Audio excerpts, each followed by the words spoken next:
Hello everyone and welcome back to my channel. My name is Renee here at Simply Renee. Today I'm just going to show you some images and videos from when I took two tours related to the American Revolution.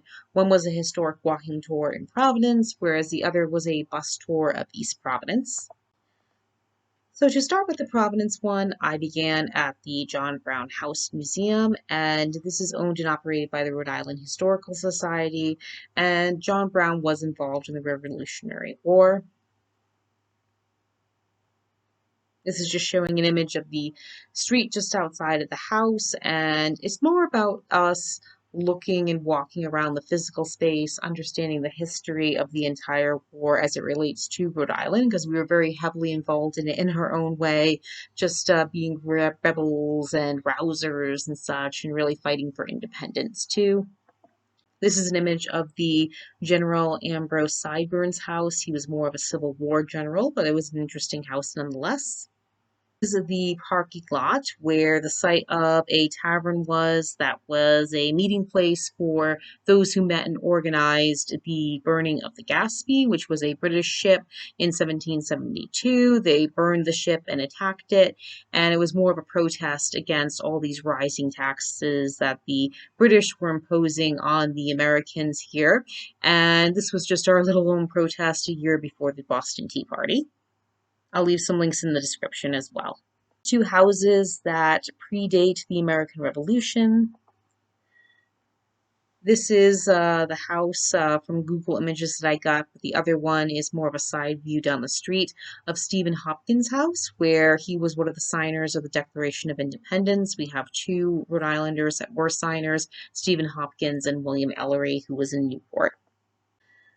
This is the site of Market House, and this has been here since the American Revolution, and it's the site of where British tea was burned in 1775. Here's just an image of Town Square next to the Market House, where the Declaration of Independence was heard in the town center area of what was then the town center of Providence. This is an image of the First Baptist Church of America, where it's been here since the 1600s, with additions, of course, and is where Revolutionary War people once connected to the war used to meet, congregate, and worship. And there is a left image of Colony House, which I took, and the other is on the right from Google Images. And this is the first actual state house in Providence, where the Declaration of Independence of Rhode Island itself was heard on May 4th, 1776. And this was just really about Rhode Island stepping up to declare their independence from the British on May 4th, 1776, weeks before the actual American Independence Declaration of Independence was heard. And this just reflects Rhode Island and how we were rebel rousers in our own way. Something I've learned a little bit from this tour is that there were some people on the fence or who just didn't want to choose between being a patriot or a loyalist, but this is what we did. And this is just Old Stone Bank, and it was established in 1819, was in business until 1993, the fourth largest bank in Rhode Island. Unfortunately, it went defunct, but it still does stand and is used, from what I heard last time, was a single family residence, and that dome on top was just very interesting. Not part of the Revolutionary War tour, of course, but I thought this would be interesting to show you.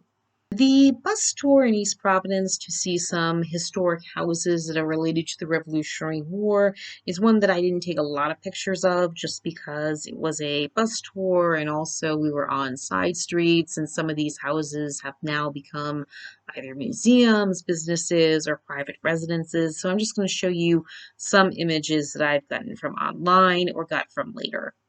This is Daggett House, and it's an interesting one with a slanted roof, and the Daggett family owned this house for many, many years, and it was lived in by some Daggett family members who were part of the Revolutionary War. This is some images that I got from a website that you'll see at the bottom in the credits, and it is Roger Williams Spring, and Roger Williams was the founder of Providence and Rhode Island in 1636. And what's interesting is that East Providence was part of Massachusetts in the 1600s, so that's why some records are a little bit strange in some ways when you do any type of genealogy, but this was a spring where Roger Williams originally settled when he was banished from Massachusetts. He learned that he was still in Massachusetts, and so that he had to cross the river into Providence. And this is just a large monument that references 1775 when a large fort was put in this area in East Providence to protect people from when the British troops would come along the harbor. And these are just some of the images. And I try to get as good a physical view of it as much as I can, where you'll find some waterways and such. It's now part of a bike path and some surrounding houses, but I hope this can give you a good idea.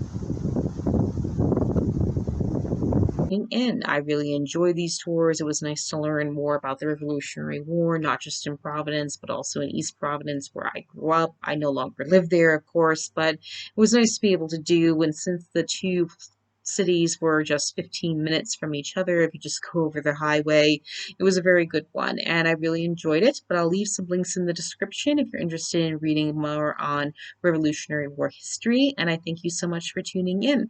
Please be sure to like, share, comment, subscribe, and I'll see you next time. Bye.